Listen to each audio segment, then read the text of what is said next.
Dun, dun, dun, dun, dun. Ta-da!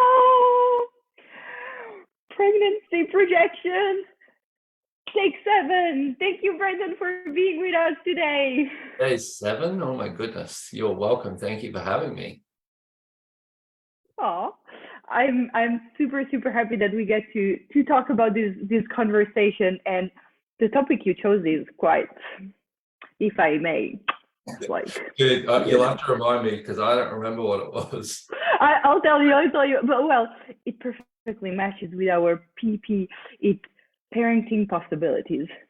I like I mean, it. I like it too. It's actually quite an intriguing topic because this whole theory was, the idea was a bit to give voice to all the dads that are surely involved in the pregnancy conversation, but that might not have been, so involved in the thing because it's almost solely a female conversation, and so the father that is becoming a father kind of navigates this thing a bit on his own and we had different experiences. But I really want to start, how was your pregnancy experience? Oh, I was excited, but also terrified at the same time. And I remember one of the things that stood out for me when my son's mother got, when she was pregnant, and a lot of my friends at the time had either just had babies or, they were on their way to doing it also. And everyone would say, "You've had your fun now. It's time for you to settle down." And I'd be like, "What? Like, does this mean my life is over now because I'm going to be a dad?" And I never wanted to do that with him, with my son. I always was like, no, I'm actually not going to go down that. I'm going to to the best of my ability, I'm going to give him the life that I didn't have, and that was where I set out from the start. But to be honest with you, I was really excited about meeting him from day one.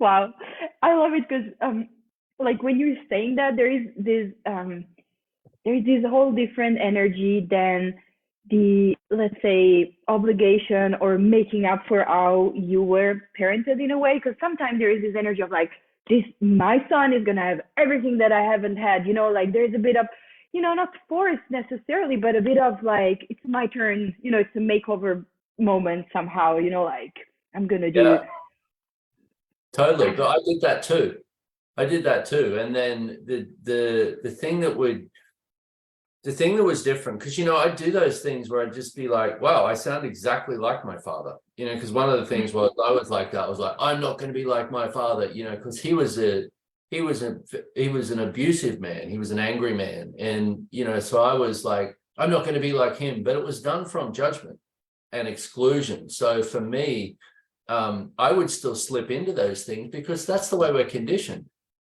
That's the way you've been conditioned your whole life. So to go at it from the expectation of I'm not going to be like that, and as if that's enough to stop you, is where we stick ourselves, because all you've done is come to a conclusion that you have not already decided that you are that. For me, if I didn't have the point of view I was just like my dad, I wouldn't have had the point of view that I didn't desire to be like him. So it was a trap from the beginning. So what I realized was it was over the years, you pull yourself up when many times I would act like my father and it'd be like, oh, who am I being? Oh, my dad, Jesus Christ. Okay, again, and move on from that. But it's such a learning thing, it's because that's the thing is we have so much, there's so much stigma on what parenting is. You parent this way and that way, and it's different with each culture. It's different with each sex. It's different with each age group. It has so many differentiations with it, rather than what's actually going to work. Totally. I love that because it's like, when we go, oh heck, I don't want to be like my mom. I don't, when you, or for me it's my mom or my dad. When you hear your mom or dad coming out from your words, and you're like, you want an exorcist, and you're like, no, where did that come from? Like, no, abort. it's also where we are not willing to be pragmatic, because sometimes this approach is exactly what will work. And if you if you match it with being someone else, and you're not willing to have your, let's say, your kick of whatever these energies being with your kids. Like, for example, my mom is not a democratic person. So when my kids are like, this is not democratic, my mom is like, I never said it was going to be democratic. She's like, no, it's off the table. I never, it's like, I don't know, brush your teeth. And they're like, you haven't asked my opinion. And my mom is like, no, I'm not asking your opinion. You go and wash your teeth, young man. It's like, that's it, no? So sometimes even our, like, the willingness to be pragmatic is phenomenal, because even, you be whatever it's required rather than resist and react to whatever your parents wear. Yeah, and it's like, because otherwise we spend so much time trying to get it right. Parenting is one of the things that I would say for people, for people looking for something different on the planet, that would be one of their main sources for judgment is parenting. Parenting, money, and sex and relationship. There you go. As long as you've got those right, you can get out of judgment forever, although that doesn't work, but No. it's like, for me, I also had this thing where, I'm going to be a dad. And I was young. I was 24 when my son was born.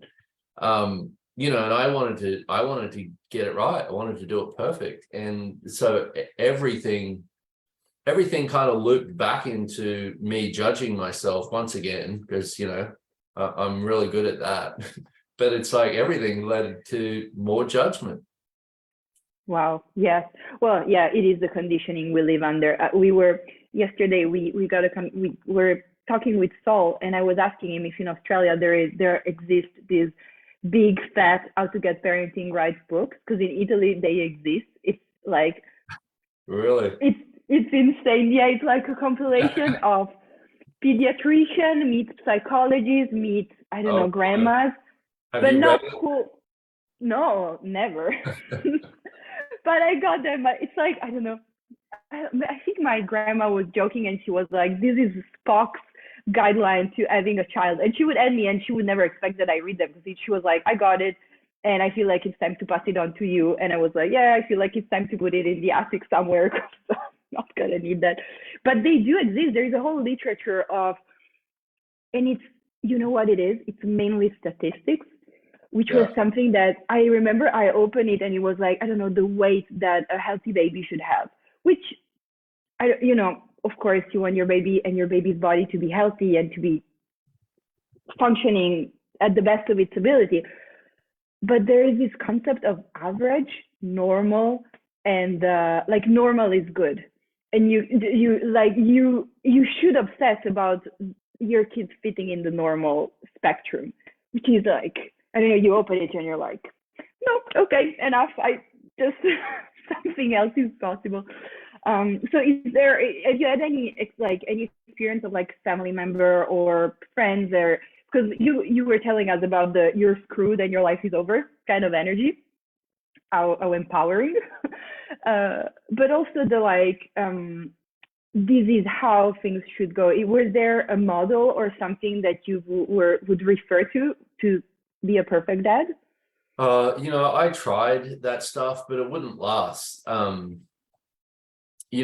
always been a little weird and different, and learned things basically as I've gone along. And when from a very young age, I would spend a lot of time alone with Nash, so I would just figure it out.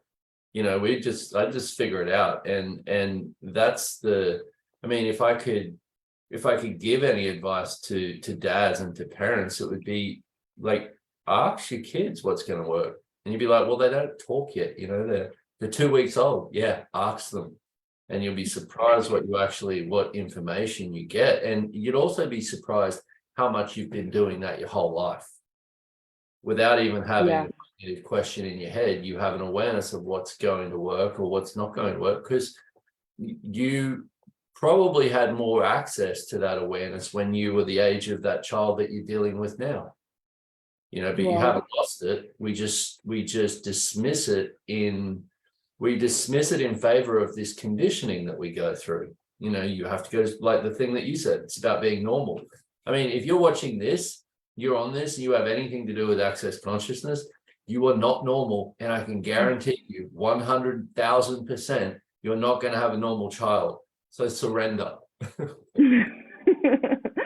Totally. And actually, thank you for bringing this up, this like tapping into your knowing and into this beyond this reality communication that is possible, and how these remind us how we know and we always knew somehow. Because your title is actually, I mean, it's gigantic topic, but like parenting possibilities is not necessarily something that we do just as parents, just because we brought into a physical body a couple of beings on this planet.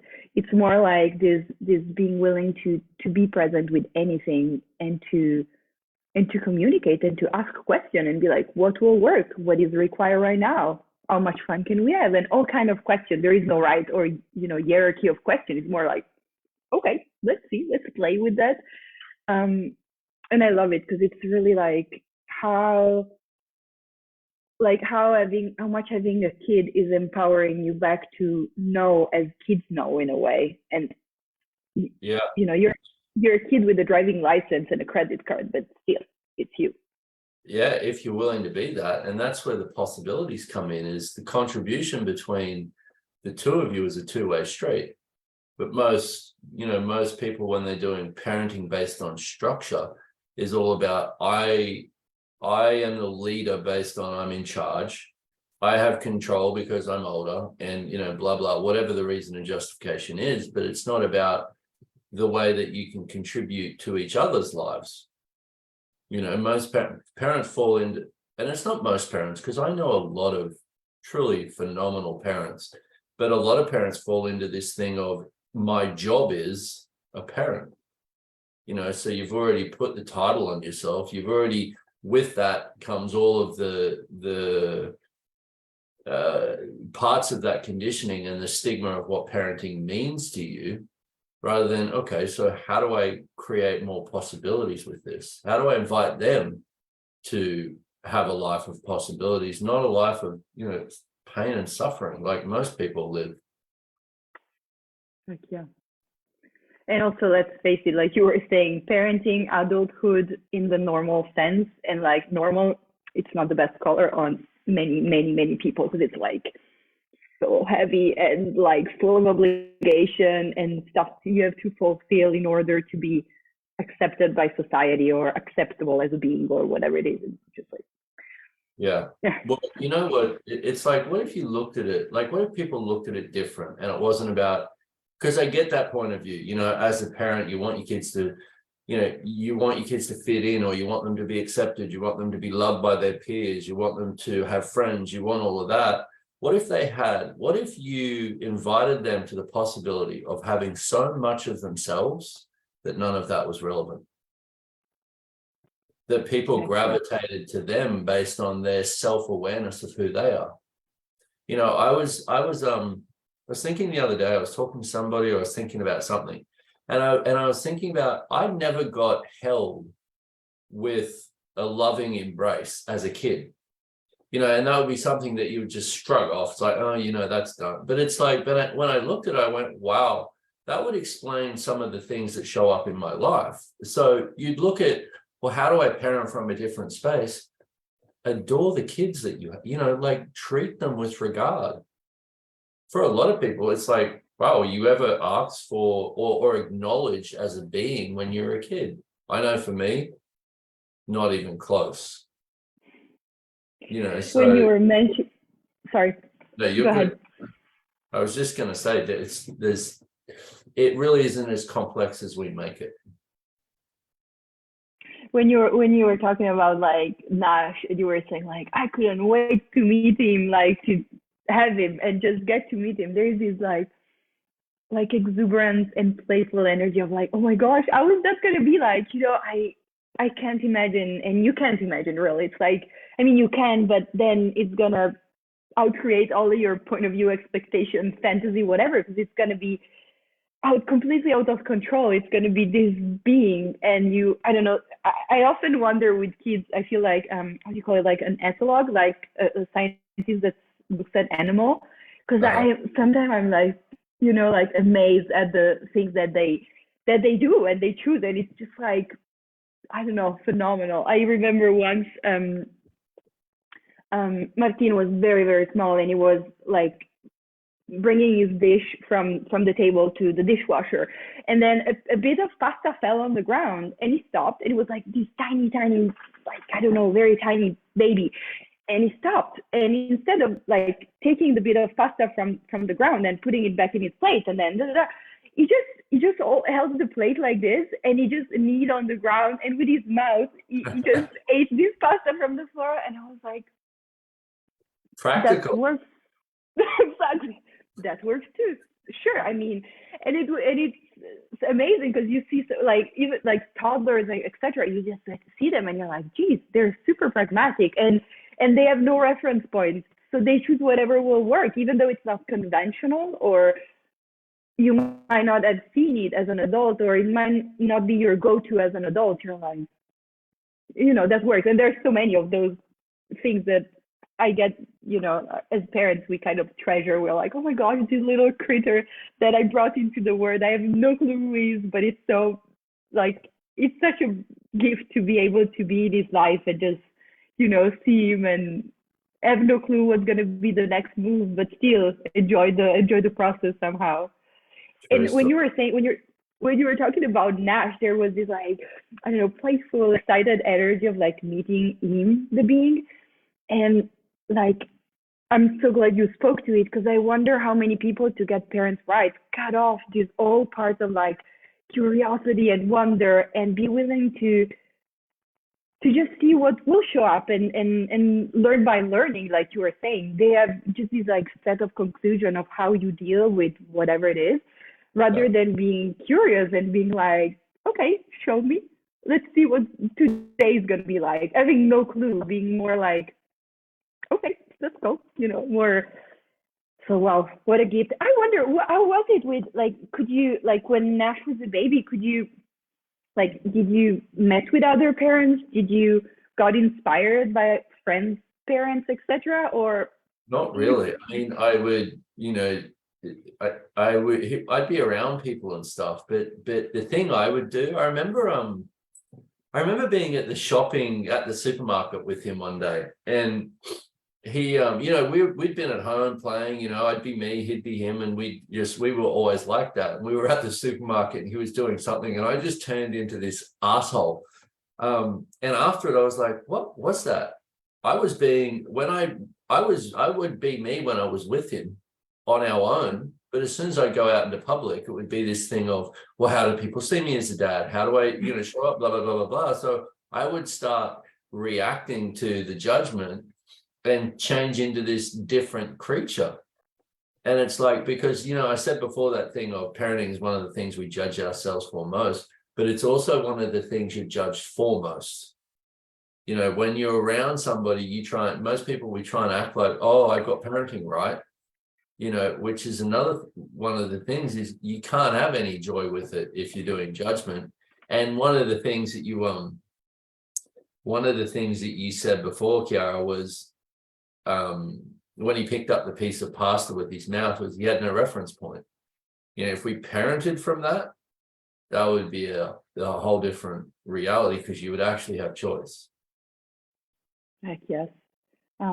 It is interesting what a big, I think it's also like this conversation, and it's totally coming into fruition. It's called pregnancy projection, and Uh-huh. the pregnancy really is a thing that just like catapult you into this whole different realm, where you kind of challenge the relationships that you have, the relationship you have with you and who you be, because you were, like, up until becoming a dad, you are a son in a way. I don't know if it makes sense, but you are, maybe an adult son, but still you are someone's son. You don't have this kind of blood relationship or direct relationship with anyone but friends and family. So there is these so many areas that get called into, they're like not put on a balance, but somehow they're collier. So like, if your relationship was like this, now how is that gonna affect the relationship with your parents, with your partner with, I don't know, with people, because they're going to see you as a parent, and this big stigma that you really need to like walk in this straight line, and you have no way to make mistakes, because if you make a mistake, you're going to screw your child for his whole life. And missing a diaper change in Italy, it's crazy. I find it extremely funny, but like, you missed a diaper change, you see it's like, yeah, no pressure. No, exactly. So it is quite insane. Actually, I was wondering, when is when is a father born? Because as soon as you know that you're becoming a father, if the baby comes to fruition or not, if there's an abortion, let's say, you kind of become a father. Like you start to refer to yourself or introduce yourself to this concept as well. How is that? Is that well happening? it's the same with the mother, as it's a maternal thing. It's the same with the dad. And for the men, especially the men who would listen, who would be on here or who would be doing access consciousness, it's like one of the greatest gifts in the world for us is to take care of another, and to be that nurturing, caring energy for somebody else. And for me, it was such an honor that I had. It was an honor that somebody would be there and come to me and actually, and it may sound corny or cheesy, but it's like, who would rely on that caring, somebody who would actually need it to thrive. And that's the thing, is young kids, they need that energy to thrive. If they're going to have a life of possibilities, they need the essence of that to grow into it, which is kindness, which is caring, which is nurturing, which is, all of the joy, showing them what it is to have ease and not struggle and have pain and suffering. They're all elements of what it is that's going to, because see, we don't get how much the first few years of a kid's life is what shapes them into what becomes what is or is not possible based on their point of view or whatever it is that they've picked up on in their future. So it's like, it's I mean, Jesus Christ, I don't know where I'd be without access consciousness, because everything for me in my whole life was, how do I get it right? How do I be perfect? How do I struggle was more normal to me than anything. The joy. Yeah. Well, it's amazing, because when you're talking about like this caring and nurturing, like that you get to finally like to nurture someone into existence in a way, it really has this sense of like shopping for your reality and exposing someone to that, and being in the position, pass me the word, the authority position, but you have all the credentials to expose your child to whatever you like them to be exposed to, because it's your child. So at least that's one thing that this reality entitles you to do. It's like, okay, I don't know, my child is gonna watch cartoons in another language because I can. And if you tell me can't, I don't care. I will do it anyway, because it's my child and I can. But there's this like shopping for your reality and shopping for their reality, exposing them to different choices and possibilities that they might choose or not. But it's like there's this playfulness of like, oh my gosh, add to the cart, playfulness, add to the cart, adventure, add to the cart, let's get dirty in the puddle day, whatever it is. But like this all array of things that you get to make them readily available in a way, because you make it not normal, but you make it familiar at least, so they can choose it. Yeah, easily. Well, that part. You also allow them to begin to learn about choice, because see, for a lot of us, we want to protect our kids. Like, let's exclude these parts of the world from them, so that they're protected from it. But in that, we don't educate them on everything's a possibility, but choice is what actually creates. You don't have to have that as part of your life.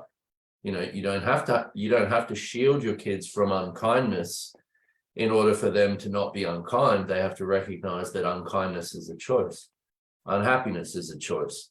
Everything's a choice. And they have, at the end of the day, I mean, what future does that already begin to set them up for? For me, I thought everything around me was the cause for unhappiness, not I was choosing it. That would have been a much better shortcut if I knew that I was choosing that shit. I find it, I sometimes use it like choice creates. It's something that, thanks to the access consciousness tools, I get to use daily with my 3 kids, and I love it. And it also, this is a parenting thing that I don't tell them, but it also has this intimidating energy when they're creating. Like today, Martin wanted to drink coffee, and he was spilling it, like he spelled it like 3 times. And it was clear that his body didn't want a coffee, but for me, it was like, Italian. If you want to be, of course. And I was like, if you want to be like, the squirrel of the ice age, like this, go for it. As soon as, you're functional, go for it, try it. But he was spilling it over and over again, and it was like, oh, like making a like, oh, heck, I did it again. And I was like, I just asked him, so what are you creating?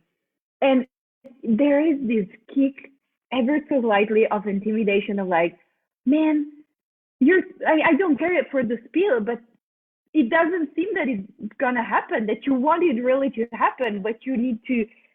So what are you creating? And I find it like super empowering and also intimidating, because it just brings you back to the thing that your choice creates.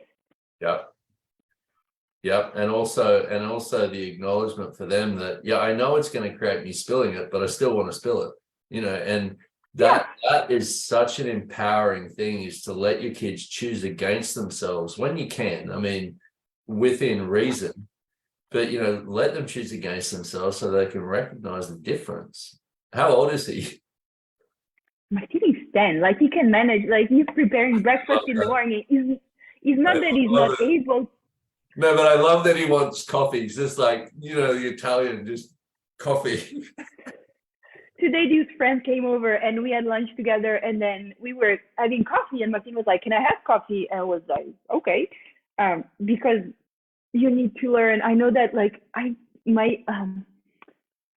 my kids had their nails painted, their hair painted. They tried things that in Italy are not conventional at all, or they tried alcohol or and they just get to experience. If they try alcohol, they try it with us around. It's not like they try alcohol and then I make them drive my car, and within reason, let's say.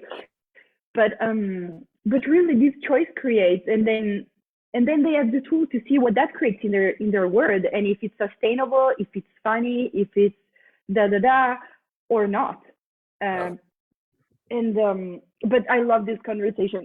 It's more of a parenting conversation, but really being willing for your kids to fail or to do something that is going to be dysfunctional for them. Yeah, exactly. You need to know what to draw the line. Indeed. Yeah, and I love that how like Gary Douglas, the founder of Access, there is this line that goes, empower your kids, do not protect them.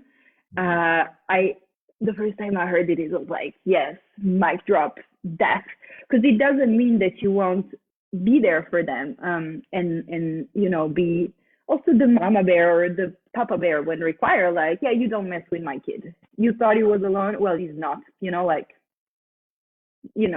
a bit of a gang energy of like, no, it's not gonna happen.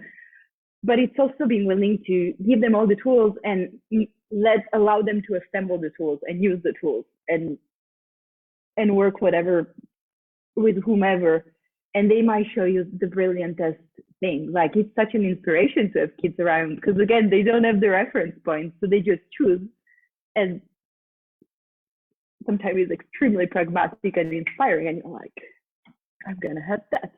I don't know who you took it from, but yes, I'm learning from you, little guy. So yes, go ahead. Yeah. Wow. Allow the change to be there. Wow, yes.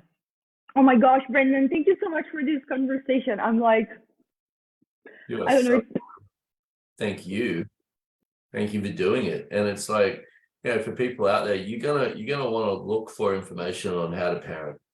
Just know where to look. Look for the information that lightens you up, that makes you lighter. Look for the things like this that that give you practical things that give you more ease with it. Not how many times you should vaccinate your kids and which one's right and which one's wrong. That's not fun. Yeah, steer away from the Google Docs of the average thing. Steer away from Google in general when it comes to parenting, and try, just basically whatever. You go with your knowing. My gosh. Oh yeah, this is, yeah. I mean, I'm sorry. I know that it's like time to just like wrap it up, but really, what would it take for every parent in the world to just allow themselves to, dip the toe in this knowing, your own knowing, that what will create more. Because we just go to so many experts and everyone has their mother as a point of view, and for what matters, a different point of view and the right point of view, if they tell you. So it's like, that's what you should be doing, but like trusting that and what an empowerment and an inspiration for your kid, that if daddy knows what he knows, maybe I too know what I know, and that is where that's it. That's what I can be and follow. True story. My gosh, Brendan, thank you so much for this. Really, again, I'm like, I don't know, I'm like excited to have. I have kids already, but I'm really excited to go out and play with them and with these tools once more and be like, okay, what else? And people should be excited about it. It's a completely different, I was, if you look at life before having a kid and life after having a kid, they are two completely different lives. Recognize that, and then, but how do I create something greater from it? Like I've seen parents who have much more phenomenal lives now than they did before they have kids, because it's a contribution both ways. But I've also seen parents where they have shitty lives now because they've let their kids ruin it. So you got to look at, what do I desire to create? What choices do I need to make? Yes. So, Thank you. Parenting Some Possibilities signing off. And Brendan, I'm just going to ask you, what are you up to? I know you just finished a phenomenal CS trading for right relationship for you and whatnot. And I know you have a membership program and all kind of things bubbling up. So what are your next things? Well, what's next for me, actually, that's got nothing to do with really, well, it actually does, but speaking of parenting, I haven't seen my son in 3 years because of COVID. He gets here in, I think, 3 days. He's coming to the US for a month and a half. So that'll probably keep me busy with doing shit that a teenager likes doing, because he's 17 now. So, and so I'm looking forward to that. It will be like meeting a new person, basically. He's 17, he's growing into a young man, and I look forward to whatever. I wouldn't exclude that shit that teenagers like to do, also dads like to do. True story. This is very true. Very true. And oh my gosh, yeah, it's so amazing when you don't see. I mean, I never ever touched this length of time, that which is not necessarily relevant, but 3 years. Wow, it's like it takes you, like, you're freaking brave and courageous in allowing that to happen. Because I guess it was a choice from both of you. It was like a space required or whatever it was. So, kudos to you, because it's like, I know that I did this summer for like a month and a half, which was the longest time I haven't seen my kids. And then it was like, again, like them being born again, because I knew them, but they were completely different. So it's like, yeah. And I will give him kisses from you, Cass. Thank you, Shamwadi. Oh boy, yes. Oh my gosh, how much fun will you guys have? I'm looking forward. I know I will see something on social media or something. I'll send you something silly from us two teenagers. Please do. Please do. Oh my gosh. Okay, so we will put your website and everything in the comments and in the playlist, and let's go with that adventure. Meeting Dash 2.0. Thank you. Thank you so much, Brendan, and thank you everyone. Thank you. Have fun. And hi, You Danilo. too. I see you on there behind the screen. Danilo is parenting. I mean, he has 2 kids, so he's probably, I don't know, like drilling something or stuff like that. He's the one taking care of the kids. I like it. Good man. Watch out, because if you say taking care of your kids, then he would unmute himself and be like, "They're my kids too, a little bit, because I'm taking care of them." So Yeah, anyway, yeah. All right. Thank Thank you. you so much. Mwah. Bye. Ciao. Bye. Ciao.